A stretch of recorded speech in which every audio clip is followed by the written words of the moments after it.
क्या आपको किसी डॉक्टर ने बोला है कि आपको ई-बस टेस्ट की ज़रूरत है? आप क्या ये सुन के आप घबरा रहे हैं, आपको पता नहीं कि क्या चीज़ होती है, इसमें कितना दर्द होता है, कितना इसमें क्या कॉस्ट इन्वॉल्व्ड है, क्या-क्या इसमें इश्यूज़ इन्वॉल्व्ड हैं? आज हम ई-बस टेस्ट में एक सिंपल भाषा में बात करेंगे। नमस्कार, I am doctor Aditya Jindal. I am a chest specialist practicing at Jindal Chest Clinic, Chandigarh, and today I will be talking to you about e-bus. Now, what is e-bus? E-bus is an acronym. It stands for endobronchial ultrasound. जो एंडोब्रोंकियल ultrasound है, ये एक special type का एक bronchoscope होता है या एक एंडोस्कोप होता है जिसको हम नॉर्मल भाषा में कह देते हैं, which is sort of use to diagnose certain specific conditions.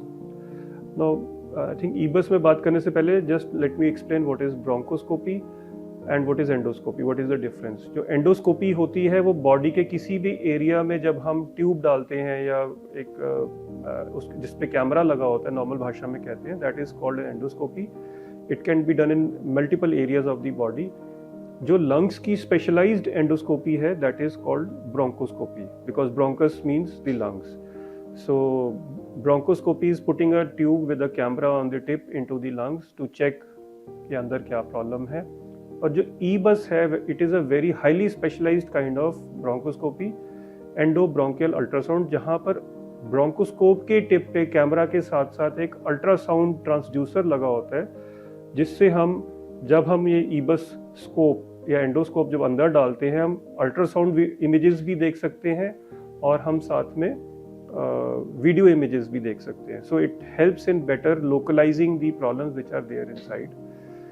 So normal bronchoscopy में अगर हम मान के चलें कि 10 से 15 मिनट लगते हैं, तो ई-बस स्कोप में, ई-बस प्रोसीजर्स में यूजुअली उससे डबल टाइम लगता है, not usually more than that. There are some different kinds of e-bus, but I don't think we need to go into that because it is too technical.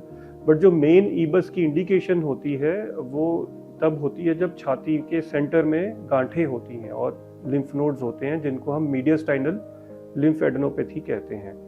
Now these can occur because of many diseases. Some of the more common diseases are tuberculosis, sarcoidosis, and some types of malignancies या tumours या lymphomas, जिसे हम अलग अलग type की बीमारियां हैं। जब इस तरह की कोई पिक्चर सामने आती है, जैसे किसी पेशेंट को मान लो फीवर चल रहा है काफ़ी देर से या प्रोलॉन्ग कॉफ है, उनका सीटी स्कैन होता है और उस केस में ये देखा जाता है कि मीडियास्टाइनल लिम्फ नोड्स हैं, तो उनको फर्दर इवेलुएट करने के लिए ई-बस टेस्ट एडवाइस किया जाता है। ई-बस टेस्ट करने के लिए पेशेंट को पहले हॉस्पिटल में बुलाया जाता है, फिर उनको चेक किया जाता है कि that they can undergo the procedure. कुछ बेसिक टेस्ट की ज़रूरत होती है जिससे ताकि वो ड्यूरिंग प्रोसीजर सेफ्टी में ट्रेंड रहें। एक एनेस्थेटिस्ट उस पेशेंट को चेक करता है, because EBUS test is performed under mild general anaesthesia. It is not full general anaesthesia देने की ज़रूरत नहीं पड़ती है, except in some cases. So commonly it is done under mild general anesthesia, and sometimes it is also done under local anesthesia, but mild general anesthesia is preferable. उस case में patient को bronchoscopy room में ले जाके anaesthetist जो है थोड़ा सा सिडेशन देते हैं, उनको हल्का सा उनकी जैसे बेहोश नहीं करते, बट पेशेंट को थोड़ा थोड़ा पता चल रहा होता है क्या होता है, बट कोई पेन नहीं होती।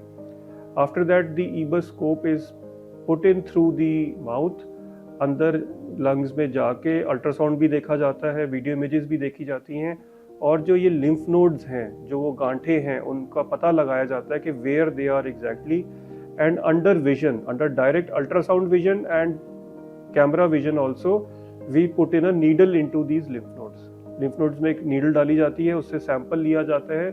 कहीं स्पेशलाइज्ड सेंटर्स हैं आउटसाइड इंडिया जहाँ यहाँ से बायोप्सी मतलब टुकड़ा भी ले सकते हैं, but here we generally in India needle and blood is taken through the needle from the lymph nodes. After that some slides are made and other samples are also taken from these areas और scope withdraw कर देते हैं, and within half an hour procedure खत्म हो जाता है। and we generally keep the patient for 2 hours so that जो patient है वो relax हो जाए, उनका anesthesia का effect खत्म हो जाए, कुछ complications जो अगर हो सकती हैं उसके लिए observation हो जाए, and generally patient is discharged on the same day after the procedure is complete. E-bus procedure is a very safe procedure.